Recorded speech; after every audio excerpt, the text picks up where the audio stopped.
Hi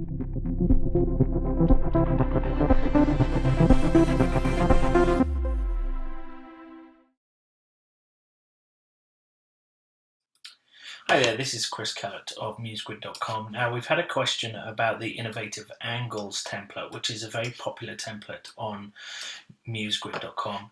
How do we change the rollover sequence? Let's take a look at what we're talking about here. So if I preview in the services page here, when you roll over the image, you get this nice rollover effect of this eye popping up here to take you into more details. But how do you change the background image? Well, let's take it apart. First of all, if we click on the image, we can see that we can move it around. But when we look in the rollover state, we can't see that eye. So how have we achieved this? Well, let's zoom in a bit. And then let's move our mouse over this area here. And if we move it over, can you see we've selected there a rectangle? Click it. Now we've got that eye effect happening.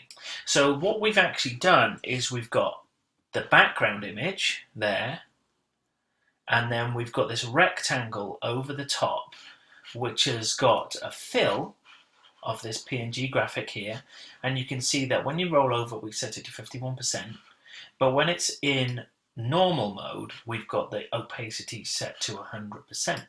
So as you roll over it, it appears. So how do we change a graphic? Well, that's pretty easy. If we zoom back out again, because it's quite a fine line to select that inner rectangle, if you just click on the image itself, we can select that image, then we can move it up, and look, that rectangle's still there.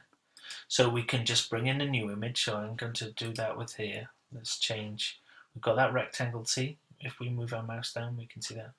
Let's move that to here, move that one down, move that one there. And if we just leave our mouse over here, we can just move it into place, like so. I mean, obviously, if you're doing a lot of these, you work out how to do these faster and move that into place. And when we hit preview now,